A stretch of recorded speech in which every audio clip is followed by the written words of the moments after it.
The first thing she noticed when the doors slid open was the sound, or rather, the lack of it.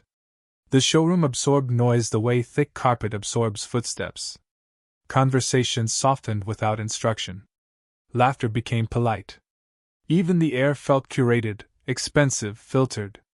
She paused just inside the entrance, letting the automatic doors close behind her, watching reflections ripple across the glass walls and polished floors. She had built this place to feel like that. Years ago, she had insisted on the lighting angle, the scent diffuser tucked behind the reception desk, the precise spacing between vehicles so no one felt rushed or crowded. Back then, people had questioned her attention to detail. Now it was the reason clients lowered their voices the moment they walked in. Today, she walked in wearing worn sneakers, jeans with a faint bleach mark near the knee, and a plain jacket she'd bought secondhand on purpose. No jewelry except a thin watch. Hair pulled back without styling. Nothing about her announced authority. Nothing about her begged for it either. She stood still for a few seconds, unseen in the way people only are when others assume they don't matter. A salesman glanced up from his tablet, eyes skimming over her before sliding away. Another employee at the coffee bar tightened his smile as if performing customer service for a mirror, then turned back to his task. No greeting. No. Can I help you? No acknowledgement beyond a silent calculation already made. She didn't mind. That was why she was here. She walked slowly, letting her fingers trail just above the surfaces she knew by memory, the brushed steel rail, the edge of a display screen, the smooth curve of a hood she had approved after rejecting 3 earlier prototypes. Every step was deliberate, observational. She watched who spoke to whom, who avoided eye contact, who leaned towards certain customers and leaned away from others. Patterns revealed themselves quickly when you knew where to look. She stopped in front of a deep blue sedan, the kind of color that shifted under light, almost black in shadow, electric under the sun. She smiled faintly. This one had nearly been cut from the lineup for being too bold. She had overruled that decision herself. She rested her hand lightly on the door handle. "Excuse me." The voice was sharp, edged with irritation, the kind that assumed compliance before the request was even finished. She turned. The man standing a few feet away wore confidence like a tailored jacket. Expensive watch. Crisp shirt. The posture of someone used to being prioritized. His eyes flicked from her face to her clothes and back again, judgment already complete. "Can you not touch that?" he said. Her hand remained where it was. "Is there a reason?" He let out a short laugh, incredulous. "That model isn't for casual browsing." "I'm not browsing," she replied evenly. His smile tightened. "I have an appointment. I don't appreciate distractions." Around them, the room subtly shifted. A nearby salesman slowed his walk. A couple examining an SUV glanced over, curiosity sparked by tone alone. Tension didn't announce itself, it seeped. "I don't see how I'm distracting you," she said. The man exhaled through his nose, annoyed now. "Look, this is a premium dealership. People come here prepared. Not just to wander around." Prepared, she thought. As if wealth made itself visible through fabric. She stepped back half an inch, giving him space without yielding ground. "Prepared how?" His gaze hardened. "You know exactly what I mean." A pause stretched between them. Not empty, loaded. A salesman finally approached, hands clasped in front of him, eyes darting between the two. "Is everything all right here?" "Yes," the man said immediately. "It will be once she moves." The salesman hesitated, uncertainty flickering across his face. He looked at her, then back at the man. "Ma'am, can I help you find something?" She answered before he could finish redirecting her. "I'm already looking at it." The man scoffed. "Unbelievable." The salesman swallowed. "Sir, perhaps." "I don't want perhaps," the man cut in. "I want professionalism. I don't want someone who clearly isn't buying anything touching the cars." Her pulse remained steady. That surprised even her a little. Years ago, comments like that would have sparked anger instantly. Experience had taught her something better. stillness was more unsettling than outrage. She met his eyes. You don't know what I'm buying. He looked her up and down again, slower this time, as if the answer would reveal itself if he stared hard enough. I know enough. The salesman shifted uncomfortably. Sir, everyone is welcome to. Then get security, the man snapped. If this place has any standards left. The word hung in the air, heavy and unmistakable. A few heads turned fully now. Conversations died. The showroom felt suddenly too quiet, like a room waiting for glass to shatter. The salesman looked panicked, eyes flicking toward the front desk. His radio crackled faintly as he lifted it with a shaking hand. She watched him, not unkindly. He wasn't the reason she was here. He was just another variable in a system that trained people to prioritize comfort over fairness. She turned back to the man. Is this how you always speak to strangers? His jaw tightened. Is this how you always insert yourself where you don't belong? Belong. There it was. The quiet gate slammed shut with a single word. She nodded slowly, as if considering his question. Interesting choice of language. I'm not here to debate semantics, he said. I'm here to spend money. And I don't want my experience ruined. By my presence, she said. Yes. A murmur rippled through the onlookers. Some shifted uncomfortably. Others watched with thinly veiled interest. No one intervened. Security began moving from the far end of the room, their footsteps finally audible against the polished floor. She didn't move. The man's shoulders relaxed, victory already assumed. There we go. The security guard slowed as he approached, eyes flicking to her face, and then freezing. Recognition flashed across his features so quickly it was almost invisible, but not to her. Behind him, the manager emerged from his office. He took one look at her and stopped cold. Time seemed to hitch. The manager's confident stride faltered. His mouth opened, then closed. His eyes widened, not with anger or annoyance, but with something closer to fear. She turned slightly, meeting his gaze. For the first time since she'd entered the building, someone truly saw her. The man followed the manager's stare, confusion creasing his brow. What's the hold-up? He demanded. I asked for her to be removed. The manager didn't answer him. He stared at her, as if the floor beneath his feet had shifted without warning, as if the building itself had rearranged around a truth he hadn't been prepared to face. She offered him a small, knowing smile. And the room held its breath. The manager's silence stretched longer than it should have. Long enough for discomfort to bloom. Long enough for the confident man's certainty to wobble just slightly. Are you deaf? The man snapped, turning toward him. I said I want her out. The manager swallowed, eyes still locked on her face as if looking away might make things worse. His hand tightened around the tablet he was holding. Sir, please give me a moment. A moment for what? The man demanded. This is absurd. I don't come here to be inconvenienced. She watched the exchange calmly, studying not just the words but the reactions around them. The salesman who had first approached now stood stiffly, hands clenched. Another employee stared at the floor. A woman across the showroom shifted closer to her partner, whispering something urgent.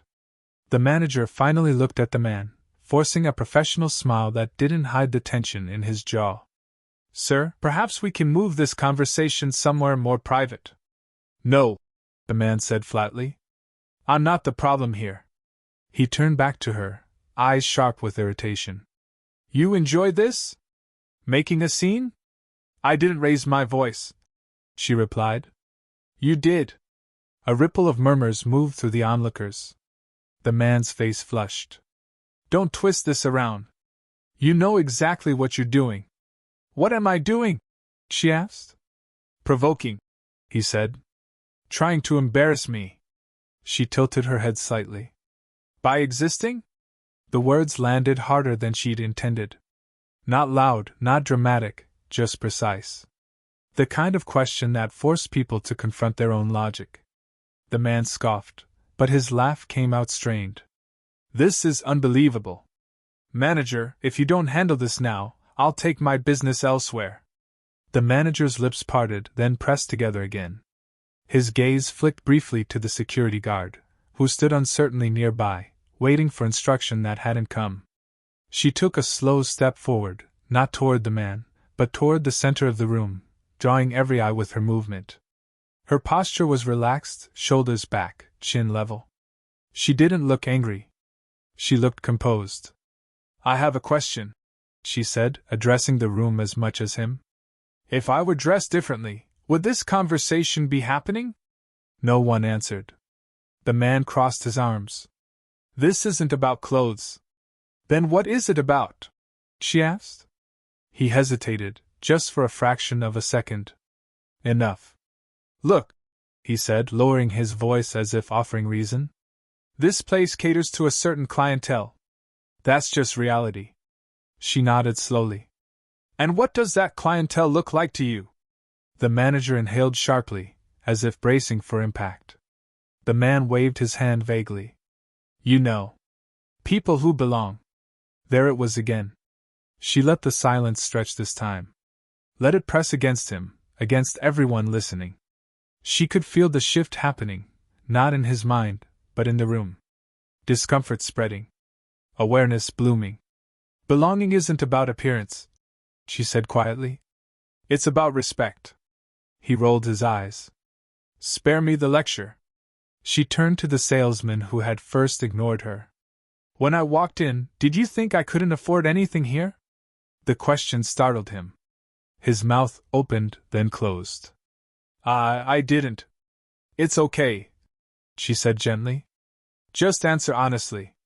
He swallowed. I assumed you were just looking. Why? She asked. He glanced around, face burning. Because of how you were dressed. She nodded, accepting the answer without judgment. Then she turned back to the man. You see? That's the difference between assumption and truth. The man shifted his weight, irritation giving way to something sharper. So now you're interrogating the staff? No, she replied. I'm exposing a pattern. The manager stepped forward quickly. Ma'am. She raised a hand, stopping him without looking away from the man. It's fine. Her calm unsettled him more than anger ever could.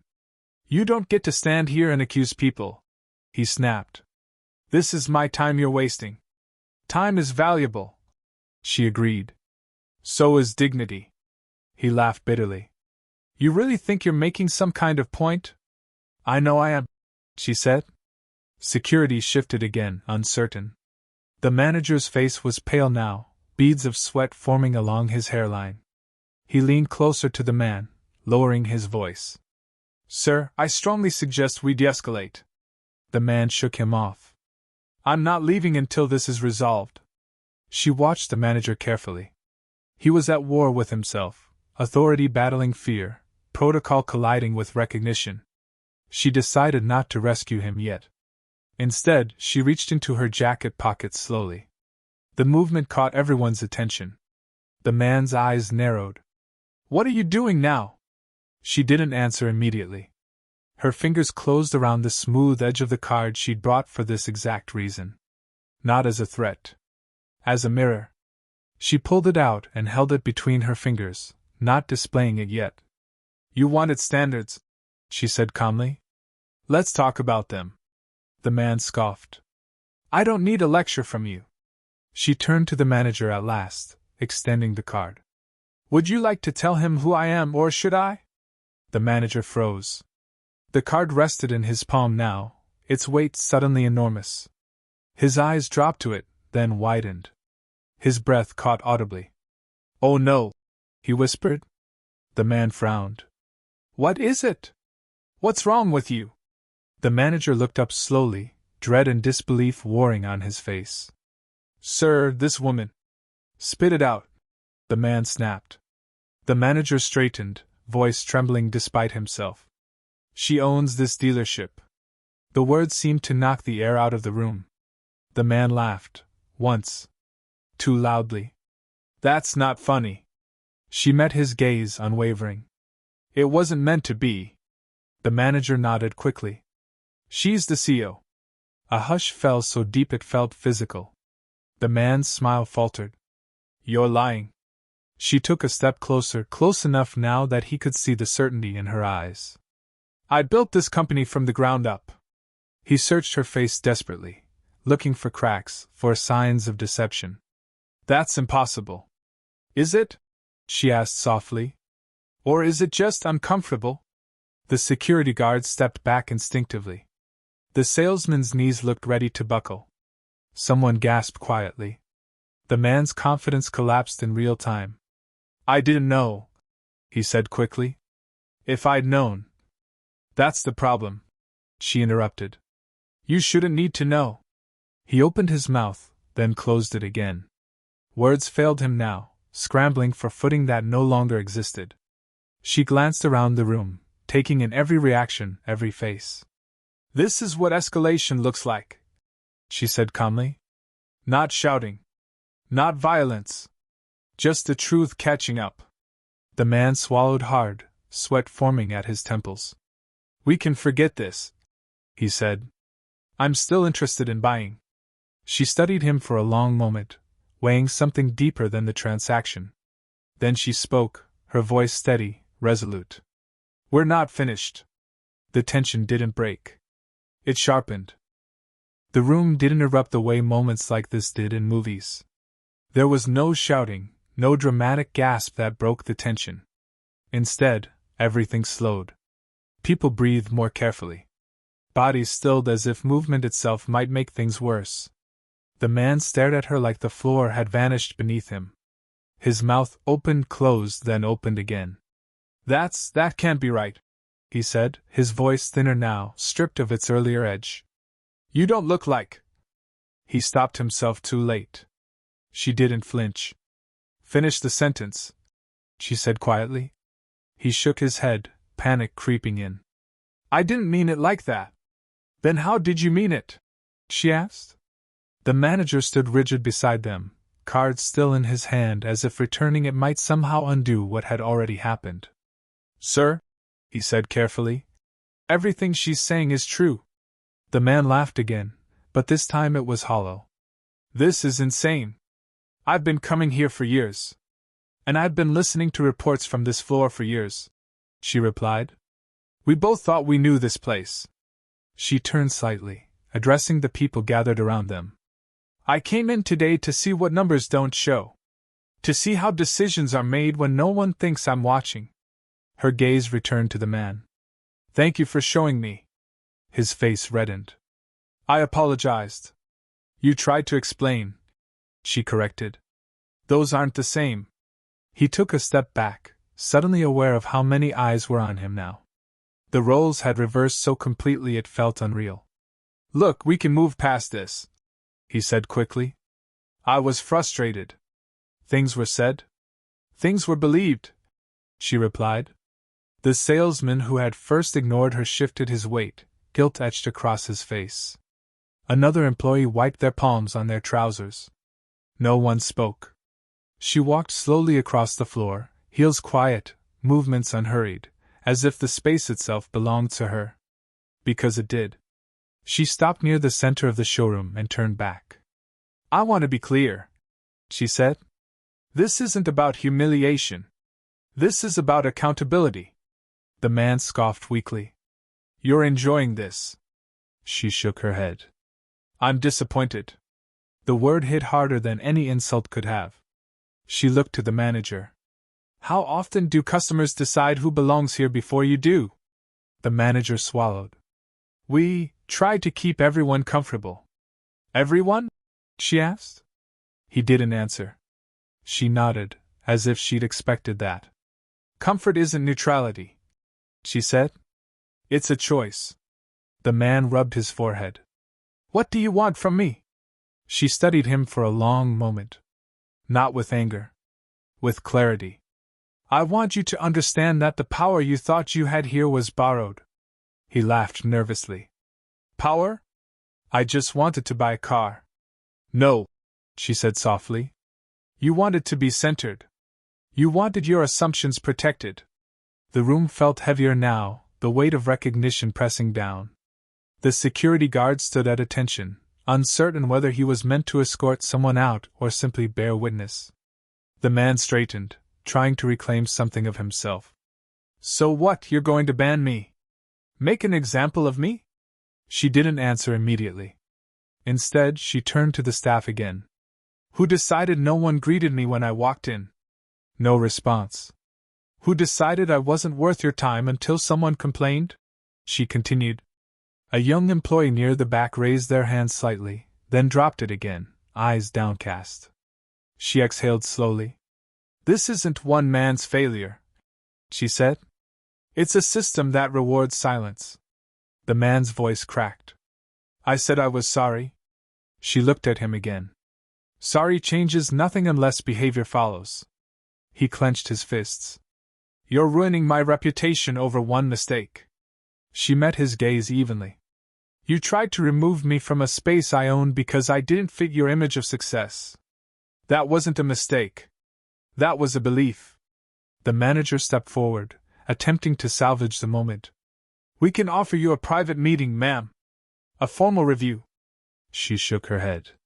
Transparency matters more. The man's shoulders slumped. What happens now? She paused. This was the moment she'd been preparing for. Not the reveal. Not the shock. This choice. You leave, she said calmly. He blinked. What? You leave, she repeated. And you don't come back. The words landed with finality. You can't do that, he protested weakly. I can, she said. And I am. The manager nodded immediately. Of course. The man looked around desperately, searching for allies. There were none. Faces that had once reflected his confidence now showed only discomfort, distance. This is discrimination, he said, grasping for something. You're punishing me for disrespect, she interrupted. For attempting to weaponize your comfort against someone else's existence. He laughed bitterly. You're making this political. She stepped closer, voice low, controlled. You made it personal the moment you decided I didn't belong.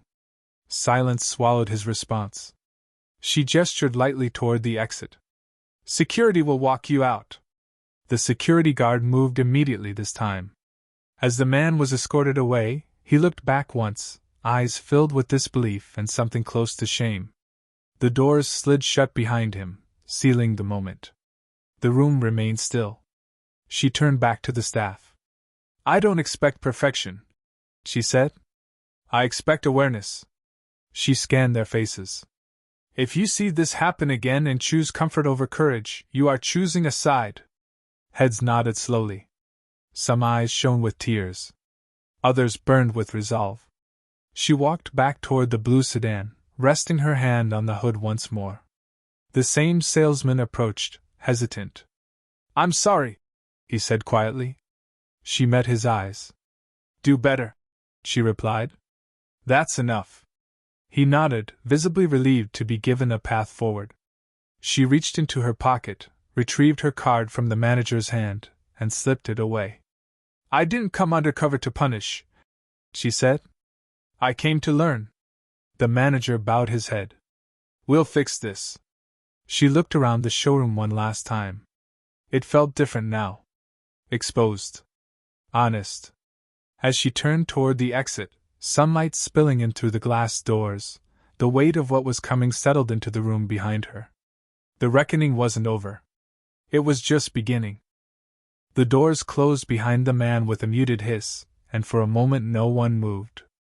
The quiet that followed wasn't awkward anymore. It was reflective, the kind that settles after a storm when people realize the air smells different. She remained where she was, hand resting lightly on the hood of the blue sedan, eyes tracing the lines of the showroom she had imagined years ago on paper. The place hadn't changed. People had. The manager cleared his throat, unsure whether to speak.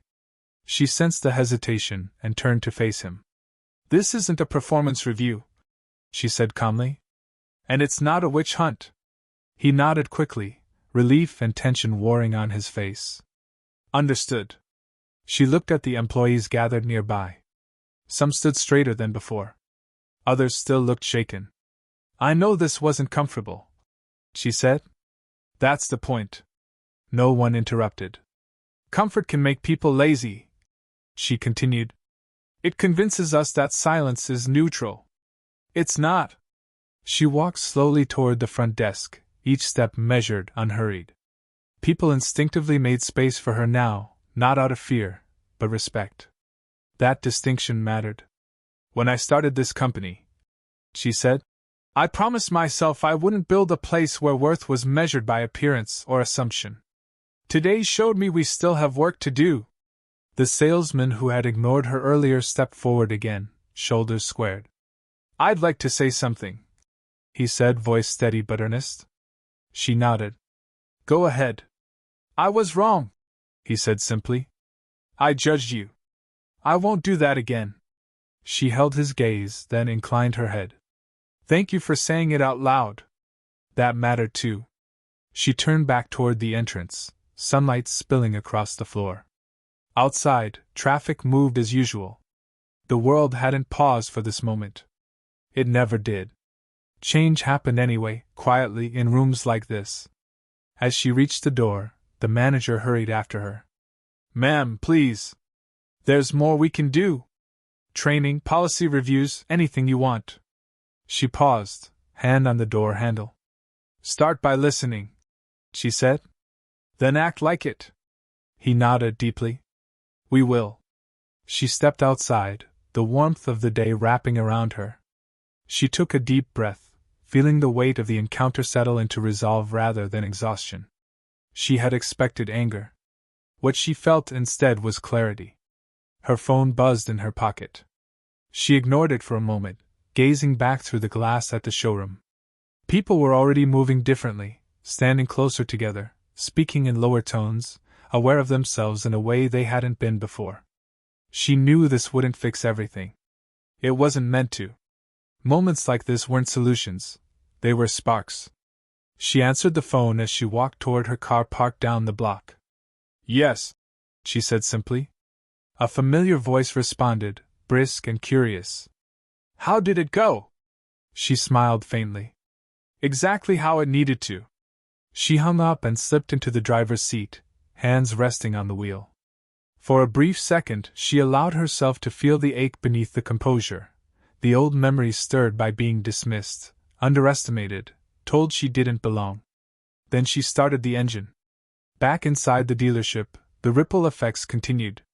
The manager gathered the staff, voice firm but measured. Policies were discussed. Assumptions were named. Discomfort was no longer avoided. One employee spoke up about a customer from weeks earlier.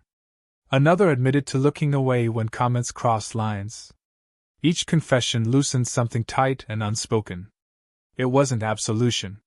It was accountability. Later that afternoon, the young employee who had nearly raised their hand earlier finally did. "I didn't know how to step in," they said. "I was afraid of getting it wrong." The manager nodded. "We'll teach you how. And we'll expect you to try." That expectation settled into the room like a promise. Across town, the man sat alone in his car, staring at his hands on the steering wheel. The certainty he'd carried into the dealership had dissolved, replaced by a gnawing awareness he couldn't outrun. He replayed the moment again and again, not the reveal, but the words he'd used before he knew who she was. He understood now what had truly been taken from him. Not a purchase. An illusion. Days later, a company-wide message went out. It didn't mention names. It didn't dramatize the incident. It spoke plainly about values, about belonging, about the difference between service and submission. Employees read it carefully. Some felt seen. Some felt challenged. All felt watched, not by authority, but by conscience. She returned to the dealership a week later, this time in a tailored suit, hairstyled simply, presence unmistakable. This time, she was greeted at the door by name, by smile, by genuine warmth. She noticed the difference immediately. But what mattered more was what she didn't see. No one was overlooked. No one was rushed aside. No one was made to feel like a guest in a space that wasn't meant for them. She walked the floor again, exchanging brief words, asking quiet questions. The blue sedan gleamed under the lights, unchanged, patient. As she prepared to leave, the same salesman approached, confidence earned rather than assumed. "Thank you," he said. "For what?" she asked. "For not walking away," he replied. "For holding up the mirror." She smiled. "Mirrors don't change people," she said. "They just show them where to start." Outside, the sky was beginning to soften into evening. She paused at the doorway one last time, listening to the hum of activity behind her. She hadn't gone undercover to trap anyone. She hadn't done it for revenge. She had done it because leadership wasn't about being recognized, it was about recognizing others. And power, she knew now more than ever, wasn't loud. It didn't demand space. It simply occupied it, with truth. She stepped into the fading light, leaving behind a dealership that would never look the same again, not because she owned it, but because it had finally learned who it was meant to serve.